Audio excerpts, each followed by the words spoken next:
Hello, welcome to another module in this massive open online course on principles of CDMA, MIMO, OFDM wireless communication systems. So, in the last lecture we had seen that basically diversity, for instance having multiple receive antennas at the receiver, can improve the performance of the wireless communication system by reducing the bit error rate. We term this as diversity, and specifically having multiple antennas is termed as receive diversity, right, as you can see in this figure over here. So, now let us start our analysis of a multiple antenna system. So, what we want to start analyzing today is a multiple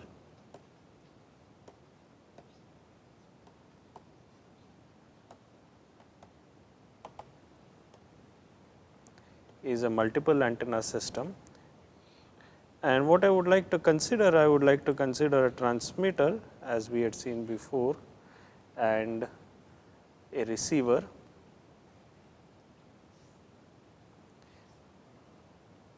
So, I have a transmitter, I have a receiver, and let us say I have a single antenna at the transmitter, but I have two antennas at the receiver. I am calling this transmit antenna 1, receive antenna 1, receive antenna 2.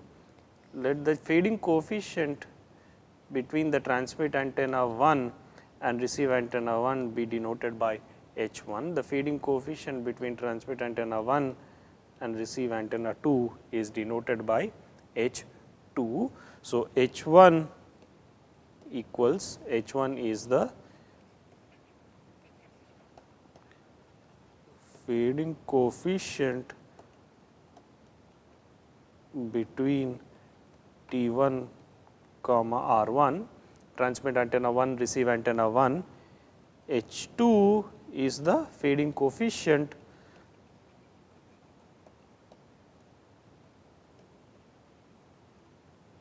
between T1 comma R2. Further, as usual, the transmitted symbol is X, that is X is the transmitted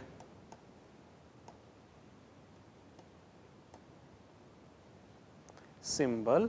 Received symbol on receive antenna 1 is Y1, on receive antenna 2 is Y2. So, Y1 equals the symbol received on R1, Y2 equals symbol received on R2, and therefore, we have a system with a single transmit antenna, two receive antennas, and X is the transmitted symbol, Y1 is the received symbol on R1 which is receive antenna 1, Y2 is the received symbol on R2 which is receive antenna 2, and H1 is the channel coefficient between transmit antenna, that is T1, and R1 receive antenna 1, H2 is the channel coefficient between T1 and R2. And now, we would like to develop a model for this system, and therefore, I can model this system as, so the system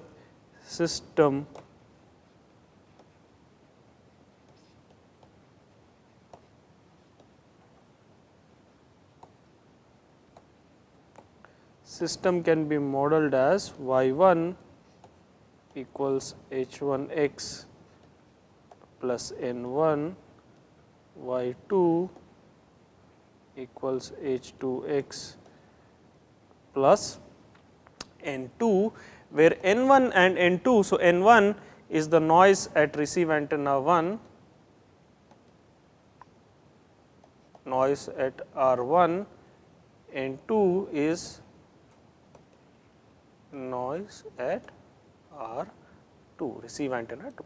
And so, what we have done is we have developed a simple model based on the previous model for the fading wireless channel. We have extended this model to a wireless channel with multiple receive antennas. So, what we are saying is we have single transmit antenna from which we are transmitting symbol X, but we have two receive antennas on which we are receiving symbols Y1 and Y2 respectively. and the corresponding noise components are N1 and N2. Further, similar to before, we are going to assume that both these N1 comma N2 are Gaussian in nature,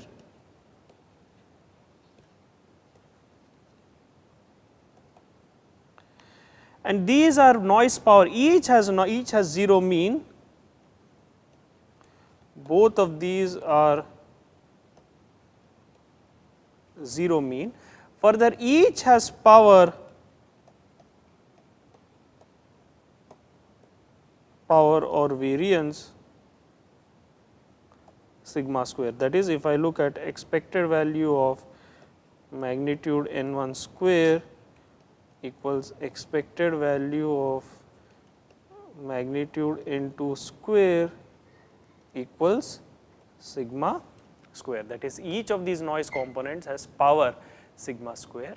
Further, we are going to assume another important property. We are going to assume that these two noise components at the different antennas are independent, or basically in the case of a Gaussian, these are uncorrelated. That is, we are going to assume that expected value of N1, N2, N1 times N2 equals 0, which basically implies that these noise components N1 comma N2 are uncorrelated, and further, since they are Gaussian, for the case of Gaussian, uncorrelated means independent. So, we are assuming these noise components N1 and N2 are basically uncorrelated, that is, expected value of N1 times N2 equals 0.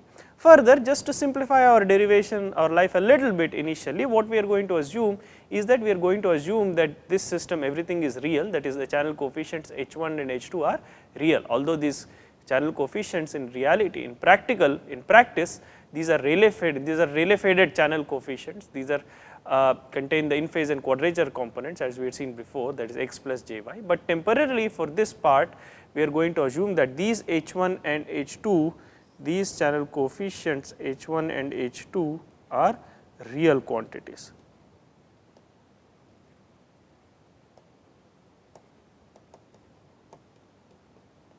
That simplifies our derivation initially. So, what we have is we have y1 equals h1x plus n1, y2 equals h2x plus n2, where the noise components n1, n2 at the different antennas are Gaussian in nature, have 0 mean, identical variance sigma square, and they are also uncorrelated. And therefore, now I can represent this system as follows. I can write this system as a vector y1, y2 equals h1, h2 times x plus, this is a vector model for this communication system. Now, if you look at this, this is the received vector,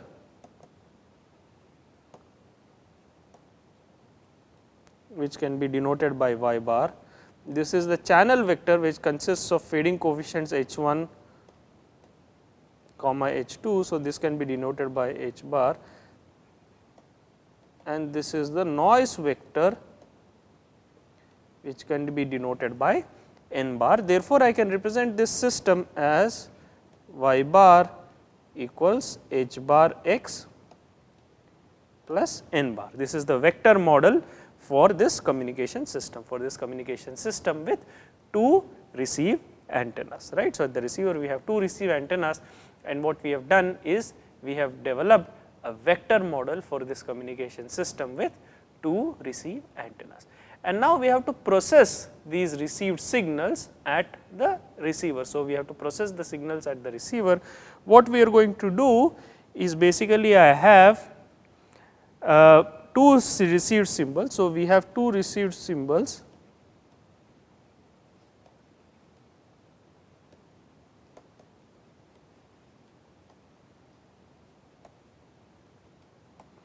these are y1 comma y2.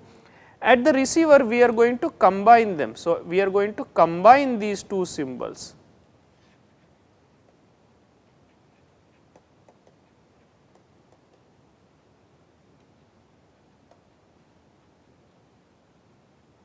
and we are going to combine these symbols as follows. We are going to form a new symbol y tilde as a weighted combination of these two symbols, that is W1 y1 plus W2 y2.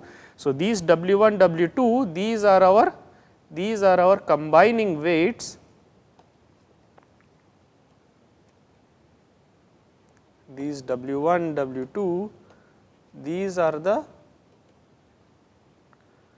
combining weights, and I can therefore combine them as W1 y1 plus W2 y2, that is I am performing a weighted combination, which can also be expressed as the row vector W1 W2 times the column vector y1 y2, which is nothing but W bar transpose times y bar, where y bar, as we have already seen, is the vector y1 comma y2, and W bar is the vector W1 comma W2. So, now we have written this combining at the receiver as W bar transpose times y bar, which gives us W1 y1 plus W2 y2, where W bar is the column vector W1 W2 and y bar is the vector y1 comma y1 y2, right, that is the received vector. Okay.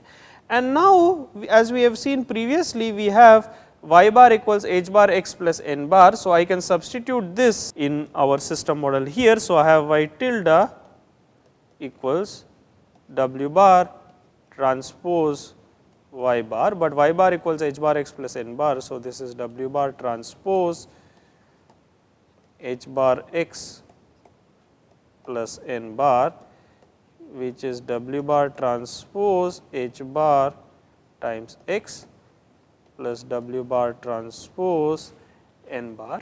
And now, you can clearly see this W bar transpose h x bar is the signal component, W bar transpose n bar is this is the noise component. So, we have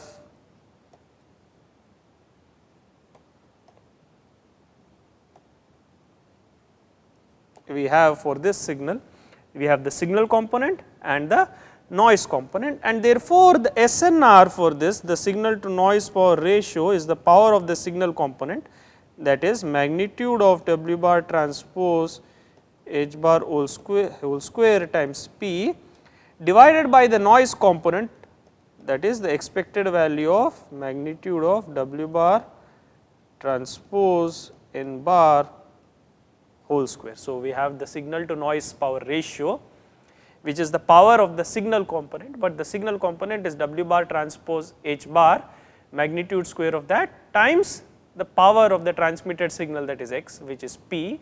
So, we have received signal power is magnitude of W bar transpose h bar square times p divided by the noise power. The noise is W bar transpose n bar, therefore, the noise power is the expected value of W bar transpose n bar whole square. Now, let us look at the noise power. Let us try to calculate the noise power. Consider the noise. Now, when I consider the noise, I have the noise equals W bar transpose n bar, which is W1 W2 times N1 N2, which is basically W1 N1 plus W2 N2. And therefore, if I now look at the noise power, that is the expected value of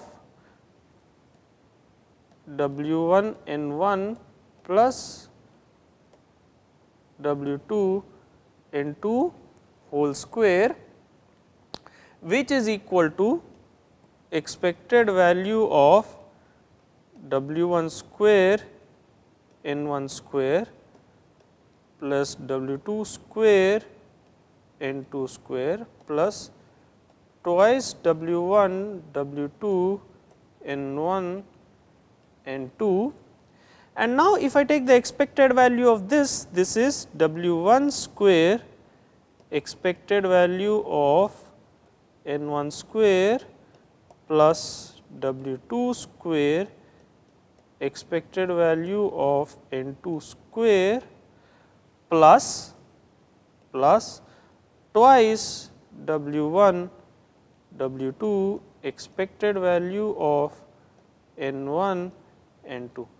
And now, we have seen expected value of N1 square, this is noise power which is sigma square, expected value of N2 square is again noise power which is sigma square, and expected value of N1 N2 this is 0. We had seen from our earlier discussion expected value of N1 N2 is 0, because we have assumed that these noise components N1 and N2 at two different antennas to be uncorrelated. Therefore, now we have noise power which can be simplified as W1 square sigma square plus W2 square sigma square. So, we have our noise power which is expected value of magnitude of W bar transpose N bar whole square.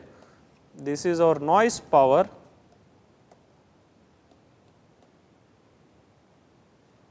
The noise power is equal to W1 square sigma square plus W2 square sigma square, which is equal to sigma square W1 square plus W2 square, which is equal to sigma square times the norm of our vector W bar. This is norm of the vector W bar square, because remember our vector W bar is equal to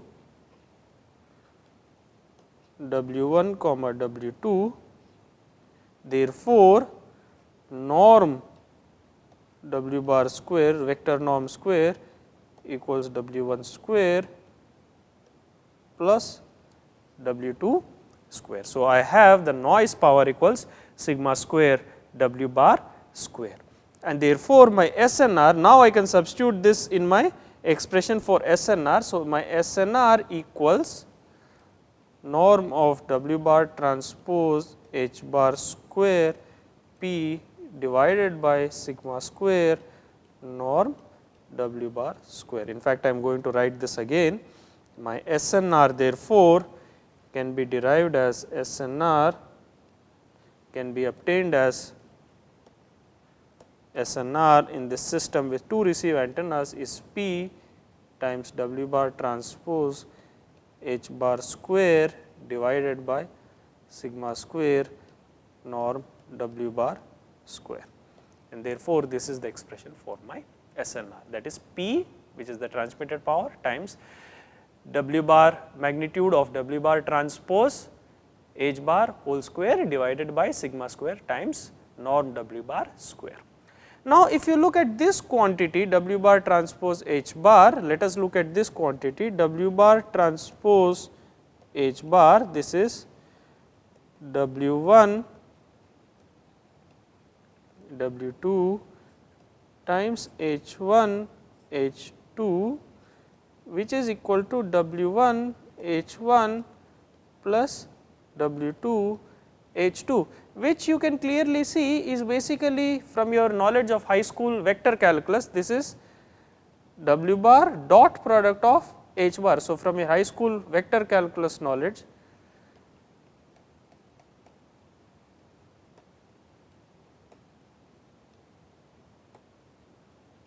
from vector calculus this is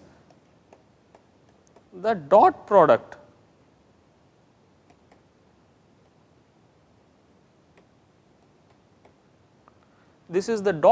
between W bar H bar, that is if I have two vectors, my vector W bar and my vector H bar, this is the dot product between W bar H bar, and therefore, magnitude W bar H bar equals norm of W bar times norm of H bar times cosine of theta, where theta is the angle between W bar and H bar. So, magnitude of W bar transpose H bar equals norm W bar times norm of H bar times cosine theta, where theta is the angle between W bar and H bar.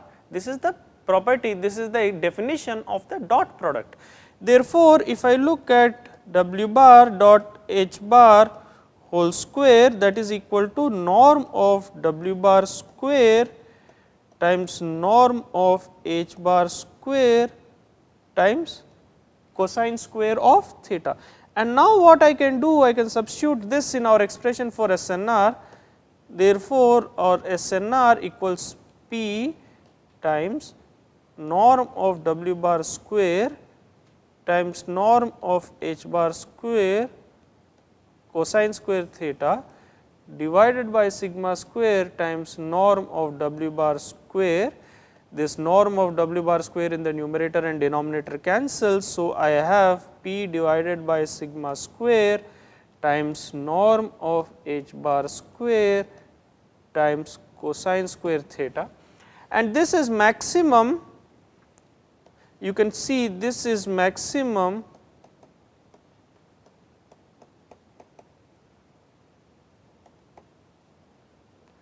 when cosine square theta is maximum, but we know that the maximum value of cosine theta or cosine square theta is 1, and that occurs when theta is equal to 0. So, the maximum value of cosine square theta, the maximum value of cosine square theta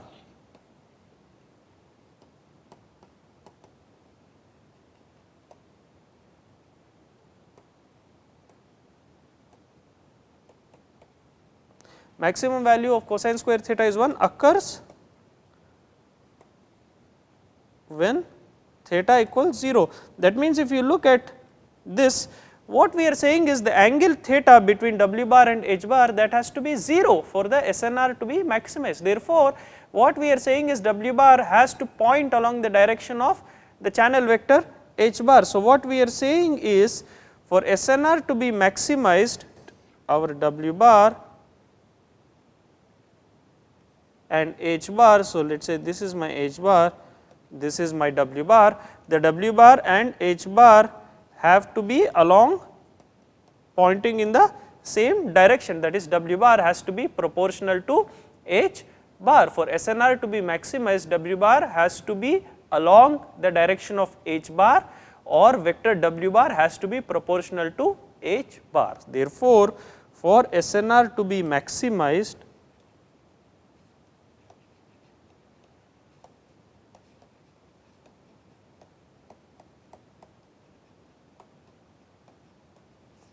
theta equals 0 degrees implies W bar has to be along the direction of H bar, or W bar, other way of saying that is W bar is proportional to the vector H bar. The vector W bar is proportional to H bar. And in that scenario, what we have is, if cosine square theta is equal to 1, in that scenario what we have is SNR equals P times norm H bar square divided by sigma square, which is equal to P times magnitude H1 square plus magnitude H2 square divided by sigma square. And now, how can we set W bar? We said W bar has to be proportional to H bar. One can choose W bar such that the norm of the vector W bar is unity, which means I can choose W bar to be H bar divided by the norm of H bar. So, I can choose W bar such that W bar equals 1 over norm of H bar times H1 H2, which is equal to basically 1 over square root of magnitude H1 square plus magnitude H2 square times H1 H2. times the vector h1 h2, and the same vector w bar can be used for, now we are going to relax the assumption that the channel coefficients are real. The same vector w bar, that is w bar equals h bar divided by norm h bar, can be used for complex channel coefficients h1 comma h2, except instead of doing w bar transpose h bar, we have to do w bar Hermitian h bar. So, for complex coefficients,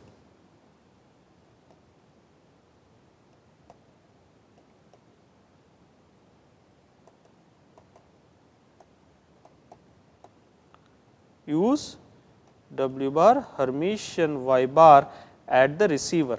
That is, if we have w bar equals w1 w2 at the receiver, perform combining as w bar Hermitian y bar, that is, this is the combining at the receiver,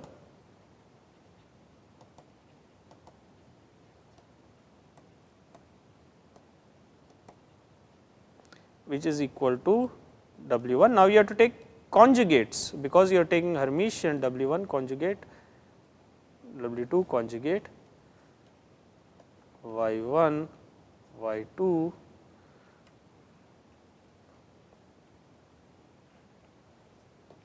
which is equal to w1 conjugate y1 plus w2 conjugate w1 conjugate y1 plus w2 conjugate y2. That is going to be the only difference when you have complex channel coefficients and therefore complex received signals y1 and y2. And the vector, the optimal beam for the vector, the combining weight vector, the optimal combining weight vector w bar is still given as h bar divided by norm of h bar, which is equal to 1 over square root of magnitude h1 square plus magnitude h2 square times h1 comma h2. And since this maximizes, this vector defined in this fashion maximizes the SNR, the ratio of the SNR, the ratio of the signal power to the noise power, this is also known as the maximal ratio combiner. This vector w bar, which is h bar divided by norm h, which maximizes the SNR at the receiver, is also termed as the maximal ratio combiner. So, this is also termed as the maximal